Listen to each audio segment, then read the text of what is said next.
그러면 인쇄 공법은 오픈이 됩니다. 그리고 그린이었고 아까 타입은 글로시 타입이었죠. 이쪽에 별도로 넣는 내용이 없으니 이쪽에 하나를 내용을 넣으시면 되죠. PSR 글로시 타입 이렇게 해서 표기를 해주시면 되고요. 그리고 마킹을 보시면 되는데 마킹이 일단 탑면 바텀면에 다 있는지 여부를 검토를 하셔야 됩니다. 리전드 탑이라고 되어 있는 곳에 탑면이 있고 최소 디코드는 0.2로 되어 있으니까 문제가 없을 것 같고요. 이것도 마찬가지 0.2로 되어 있습니다. 탑면 바텀면이 다 있는 게 맞네요. 바텀면 쪽에서 방향이 뒤집혔는지를 보셔야 됩니다. 뒤집혀져 있죠. 탑면은 제대로 정자로 나와 있는지 보시면 되고요. 네. 그래서 일단 마킹도 마찬가지 탑면 바텀면입니다. 색상은 아까 화이트였잖아요. 화이트 체크하시면 되고요. 다시 한번 확인해 볼게요. 이렇게 보시면 아니네요. 여기에는 바텀이 빠져 있네요. 그죠? 근데 커버 데이터엔 실제로 탑면 바텀면이 다 있으니 그렇게 해서 넣으시면 될 것 같습니다. 예, 그리고 다시 돌아가세요. 표면 처리가 아까 ENIG였고 0.05에 이렇게 3이었습니다. 네, 필라블 없고 카본 없습니다. 그리고 소프트 골드, 하드 골드 없고요. 그리고 외형 가공은 라우터가 있었고 V컷이 있었죠. V컷이 있었는데 횟수는 2회가 될 테고요. 그리고 BBT 뭐 단면, 양면, 홀 타입 이렇게 되어 있는데 실제로 데이터를 보시면 탑면, 바텀면에 다 SMD 타입이지 않습니까? 그러니까 양면으로 표시를 하시면 되고 특수사양이 있느냐의 여부인데 특수사양이 없습니다. 그죠? 뭐 별다른 특수사양이 될 게 없습니다. 이 데이터는. 네. 그렇게 해서 일단 특기사항이라고 될 만한 것들에 대한 회로 검토가 끝났습니다. 그 다음은 순차적으로 제조 공정에 맞춰서 순차적으로 검토를 하시면 됩니다. 마스크 오픈인데 마스크 오픈이 어떻게 되는지 한번 쭉 보시죠. 이게 지금 저희가 회로를 보정을 준 상태잖아요. 보정을 줬음에도 불구하고 마스크 오픈이 회로보다 지금 더 큰 상태입니다. 그러면 저희가 한번 보시죠.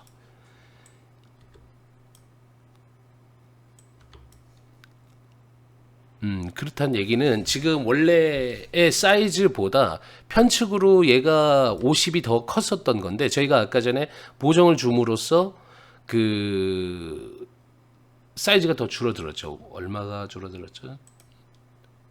여기를 보시면 네, 25로 됐네요.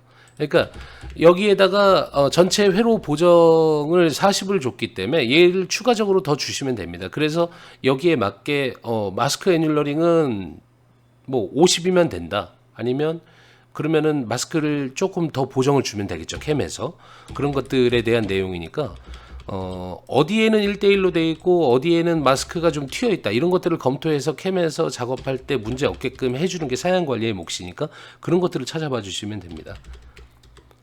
지금은 마스크 오픈이 SMD 패드들보다는 그리고 비아 랜드보다는 사이즈가 다 크게 되어 있기 때문에 지금 보시면 0.85의 마스크 오픈에 0.79로 되어 있지 않습니까? 예. 그러니까 나중에 마스크 오픈을 조금 더 키워주면 됩니다. 그리고 마찬가지로 바텀면 쪽도 한번 확인을 해주시면 되고요. (1.74에) 1.8 60 차이가 나네요. 1.7에 1.64 60 차이가 나고요.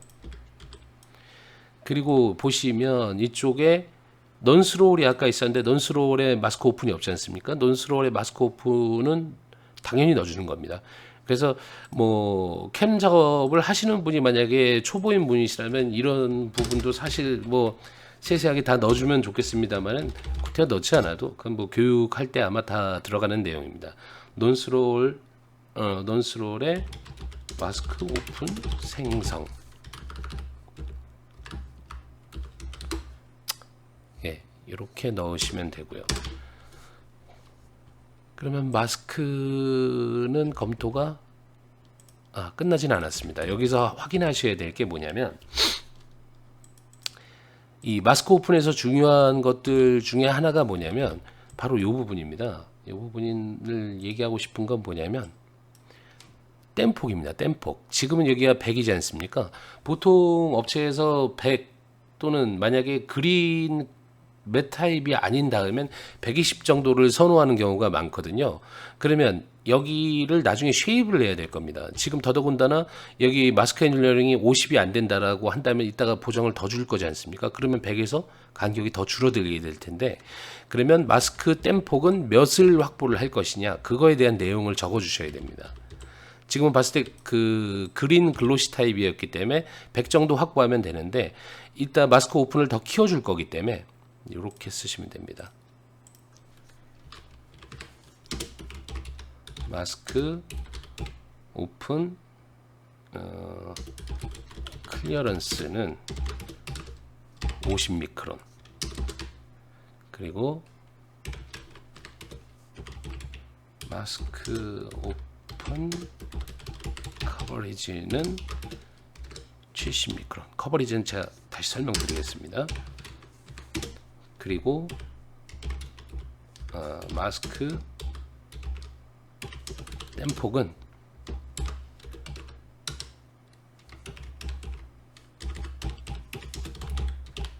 이렇게 적으시면 됩니다. 그러면 나중에 어떤 경우가 되냐면, 뭐 말보단 직접 한번 보여드리겠습니다. 어떻게 되냐면, 얘가 0.34에 4니까 40 정도 보정을 일단 더 주면 되거든요. 그러면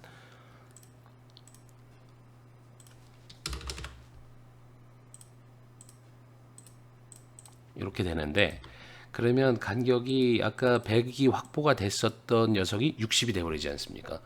그러면 마스크를 검토를 하셔야 되는데, 마스크 땜폭이 100 언더로 떨어지는 곳이 있는지를 검토를 해보셔야 됩니다. 요거는 어디서 확인하시냐면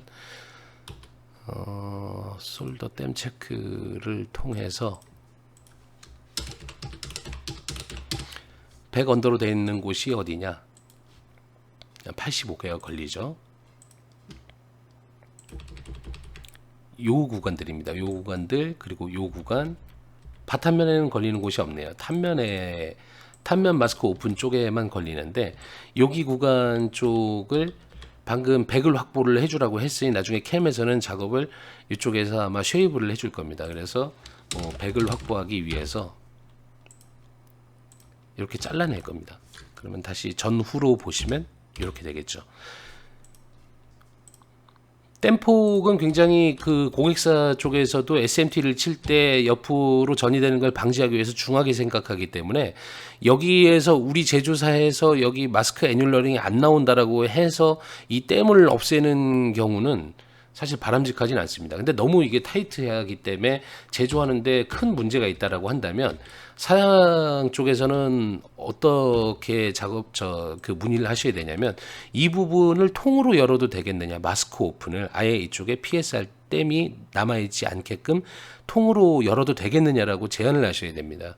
뭐 그런 경우가 뭐 사실 적진 않습니다. 종종 내셔야 될 때도 있을 텐데, 지금 봤을 때는 작업하는데 큰 문제는 없어 보입니다. 쉐이브를 하고 난 다음에 마스크 클리어런스 애뉴러링이 지금 봤을 때 30 정도가 되거든요. 30이면 작업을 하셔야 됩니다. 이건 그렇게 해놓고 다시 돌아와서 체크를 해주는 거죠. 그래서 마스크 땜폭은 100 미크론 확보, 그리고 마스크 오픈의 클리어런스는, 이게 마스크 애뉴러링이라고 아까 제가 계속 말씀드린 게 클리어런스는 50입니다. 그리고 이 마스크 오픈 커버리지는 뭐냐면,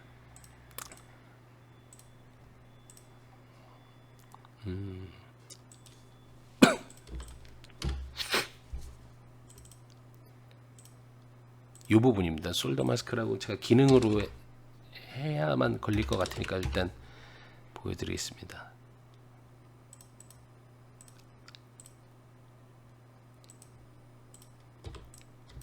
네, 요 구간을 얘기합니다.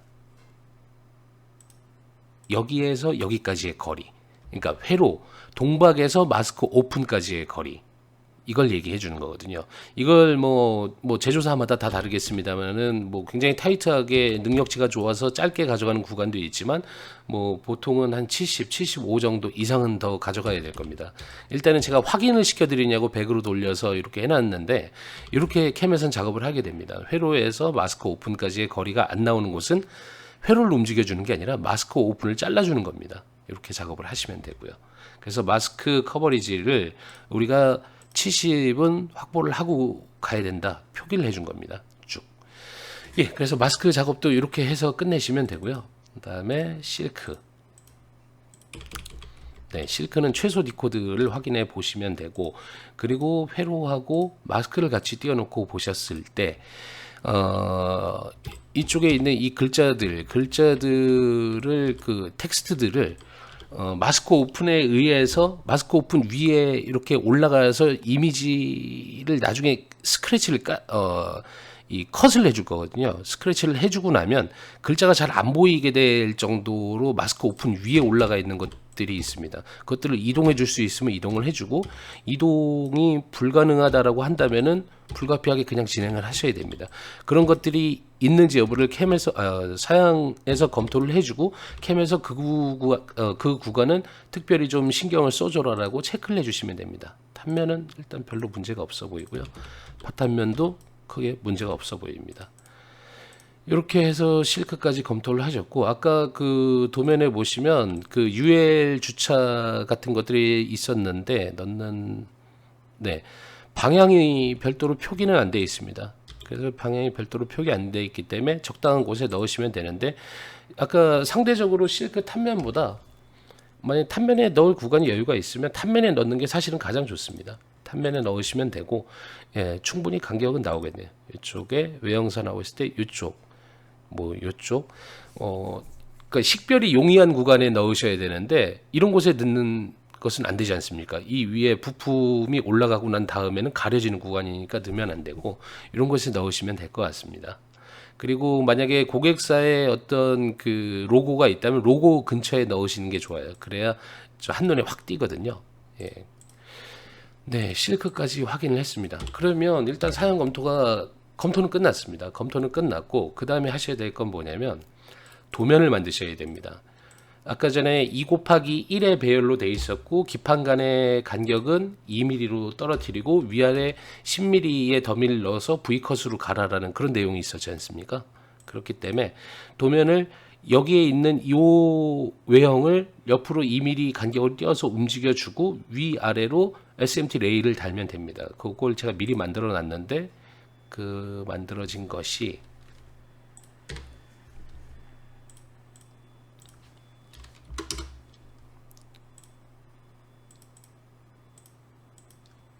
이렇게 됩니다.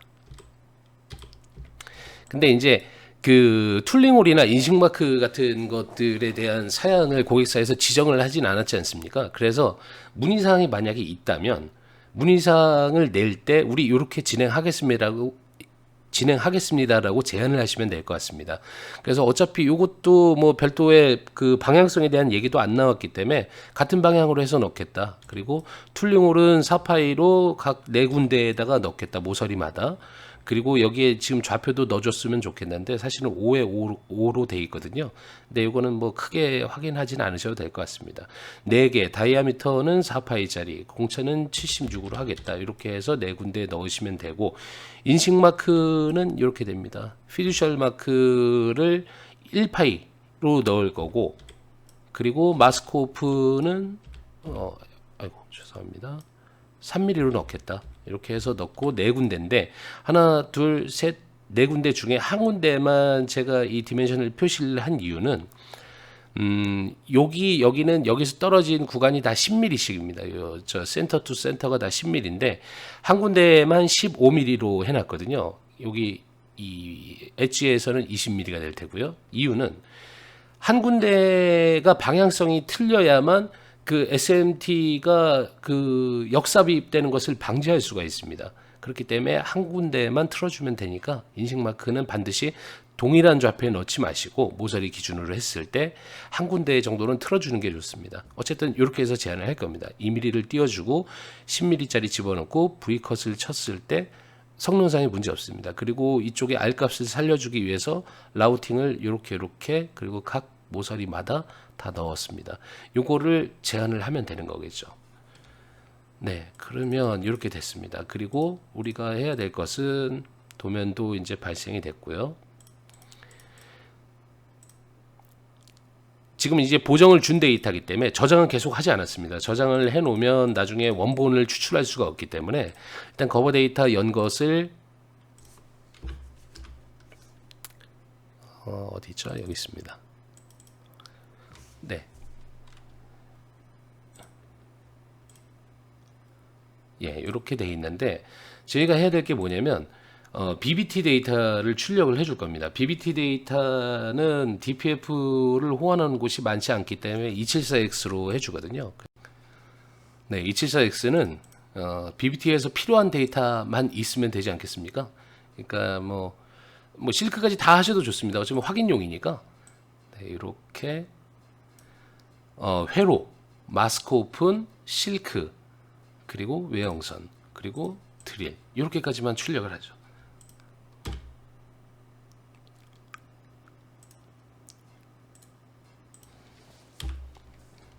네, 그러면 이렇게 출력이 되어 있는데 여기에서 274X에 해당되는 것들만 오려서 네, 그럼 이렇게 비비타 데이터를 만들어 줬습니다.